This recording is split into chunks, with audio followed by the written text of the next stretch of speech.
All right, folks, it looks like we could have a series on our hands. Cavs finally respond after losing the first two games. In game three, the Cavs win 126 to 104, pretty much in control most of the game.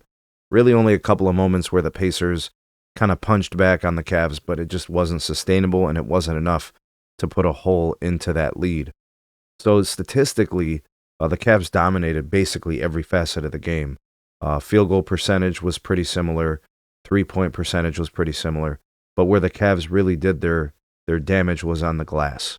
The Cavs, I think, out-rebounded the Pacers by almost 20 rebounds, I think 19. And the offensive glass was an incredible disparity. Cavs had that edge 18 to 4. So basically what it boils down to is the Cavs were able to get extra possessions, extra shots. The Pacers either had to make it or it was a stop for the Cavs. That's what it boiled down to.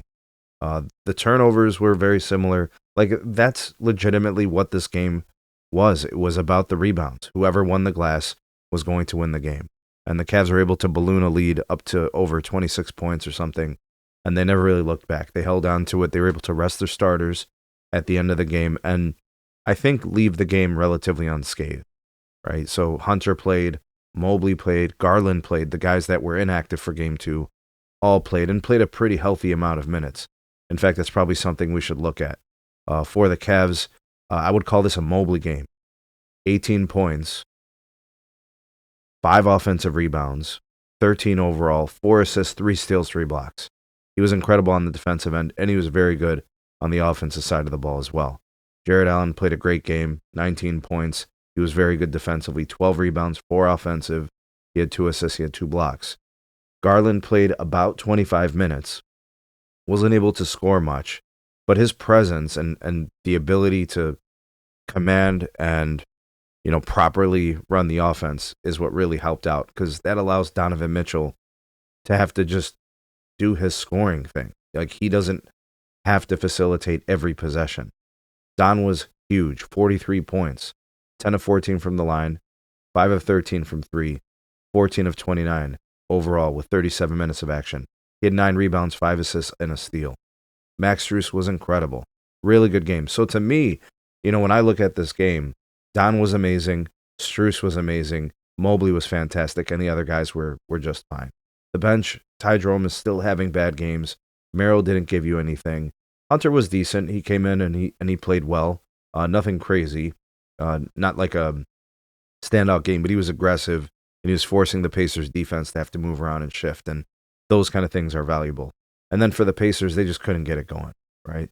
Siakam did some scoring, but outside of him, the Miles Turner first quarter was really the only bright spot for the Pacers. Everybody else was kind of under control from the starting lineup. Tyrese Halliburton, 4 points in 30 minutes. Didn't really do much. T.J. McConnell gave you a little off the bench. Benedict Mathurin was actually really good. He was scoldering hot in the first half, but, and he was decent in the second half too, but that's not enough to beat these Cavs, right? So when I look at this game, this is a Mobley game. This is a Mitchell game. This is a Strus game. And that's what the Cavs do. They will hurt you with several players. And the Pacers, let's be realistic here. They don't have the players to keep up with these Cavs when all those Cavs are playing well and in the lineup. That's just the facts. So now with the Pacers, with it holding on to a 2-1 lead, Game 4 is going to be pivotal. If the Cavs are able to secure a victory in Game 4, they go back to Cleveland with a tied series. You're looking at a Game 5 that is very doable for the Cavs. So Indiana is going to look to secure a win in Game 4 in Indiana, but they're going to have to play better. They're going to have to be able to match the Cavs' intensity. That's how they won the first 2 games. The Cavs weren't able to match their intensity for 48 minutes. This time, it was the shoe was on the other foot, and the Cavs were the ones bringing it. And I'll give you guys my projection, my prediction for Game 4. I think the Cavs are going to win. I think Donovan Mitchell, I think, the Darius Garland being a little bit healthier, kind of back in the groove. Evan Mobley, if you're getting, big games from Strus or Hunter, there's just too much talent. And I don't think that Ty Jerome can be this bad for this long. I think eventually he gets out of that slump. He finds his rhythm, either in Game 4 or Game 5. At some point, you're going to see a turnaround there. And if Miles Turner is injured, if he's limited, I mean, that's a big piece to lose, right? And I don't mean to disrespect any of these players. I have a lot of respect for the Pacers. They're just not what the Cavs are, right? And shout out to them for jumping on the Cavs 2-0.